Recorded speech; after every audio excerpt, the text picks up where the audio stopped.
And we need to learn to hear from the Spirit. And that takes time. And it takes spending time with Him.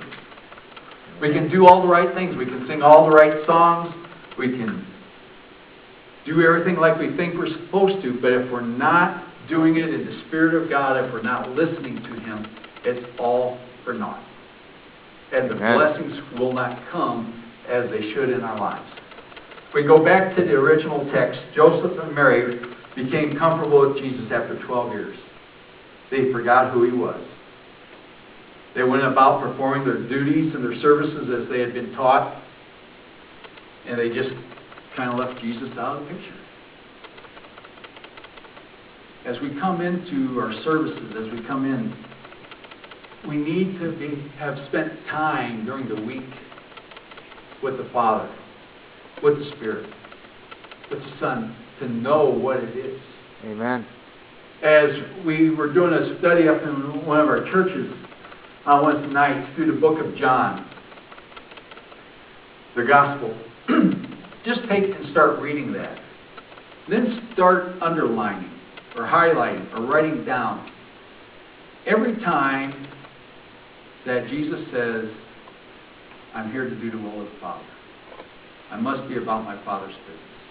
I go to seek the will of the Father. It just kind of blew me away. How much time and how many times Jesus said, I go to do the will of the Father. It wasn't about Him. We've been kind of studying that in Sunday school class. And when things really start going wrong, it's when all of a sudden we get our eyes on us and not God. Well, right. I didn't feel right this morning, God. I didn't get the little fuzzy feelings. I didn't get the warm fuzzies. I'm sorry. It's not about you. It's about doing the Father's business. Amen. It's about the will of the Father. It's not about... What's great is the overflow comes to us. We are the recipients of the blessings that come from doing God's will and what God would have us to do. It's not like He's going to leave us out there in the cold and say, okay, you're just slaves and do my work and do my bidding, and, we get nothing for it. He blesses us. As we bless Him, as we follow His will, the blessings, the overflow comes to us. And I'd like to have God's surplus. I like to have His leftovers. Amen. It's a lot more than what I've been offering, what I have right now.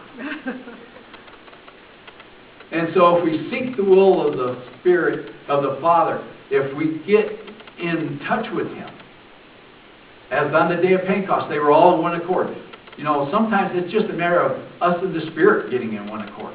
Amen. We don't have to get everybody else there.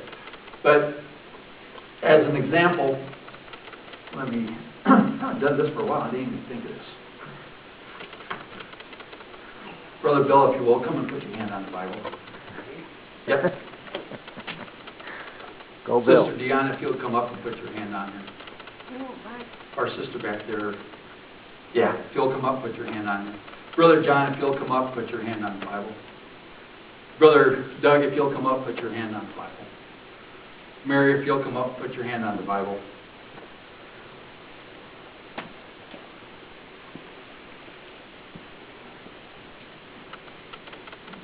For all of them get up here and to start touching this one thing, they all get closer together.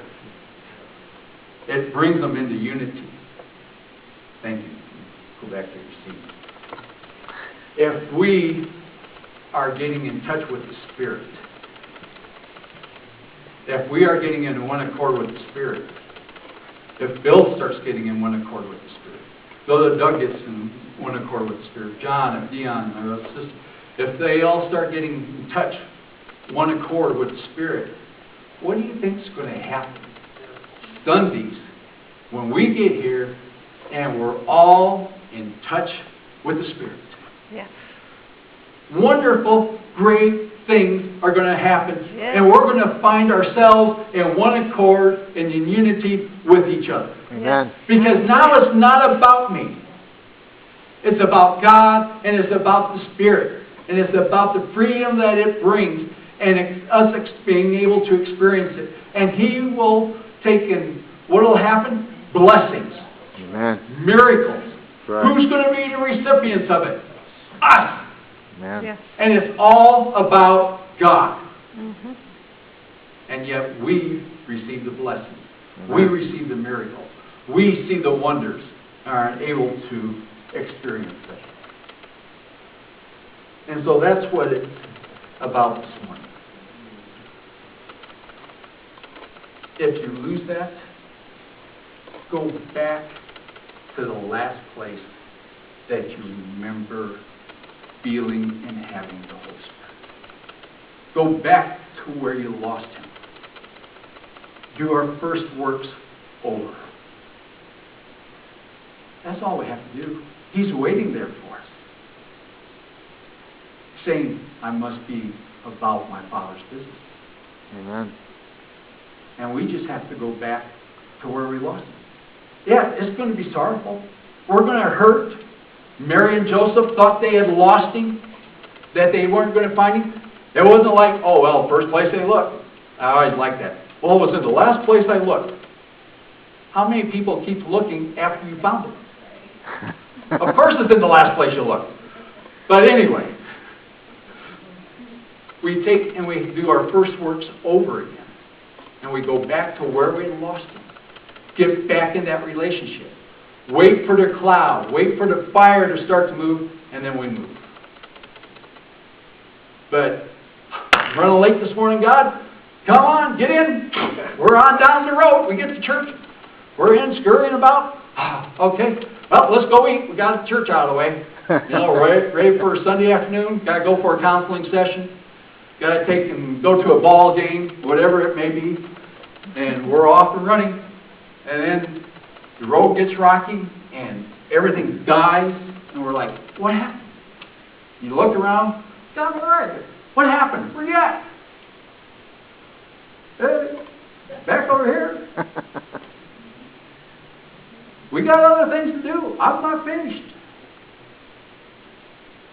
When we're in the altar and praying, make sure that God releases you when you leave. He might be wanting to do something in your life. But we get down, we say it, we get anointed, we lift our hands, and we're off to the seats. And we go, I can't feel anything. But you give Him time. Many times He'll do it before you even get here. That's right. But there's times when we need to learn to wait on the Lord. And when you lose it, go back to where you lost Him. Begin the first works over again. And you'll find Him. A lot of us can tell and know when we experienced the Lord in the last place that we had Him, the last time we experienced the move of Him in our lives. And you can go back to that point. God, what did I do wrong? Where did I miss it? Sometimes it's saying, man, you just got too big of a hurt. We got things we got to work through before you're able to go there. Before you can take on the Philistines, you've got to learn to hear me and to listen to me. I wasn't in the service, but my understanding, that's what boot camp's all about. Is you begin to listen to your sergeant or the person over you, and when he tells you to do something, you do it without question. You do it without reservation. You just do it because you know that's going to save your life. He's there to make sure that your life is saved, that you're not lost in battle, and He's going to give you orders. And if you listen to Him, it's going to happen. But if you start questioning it, if you start wondering,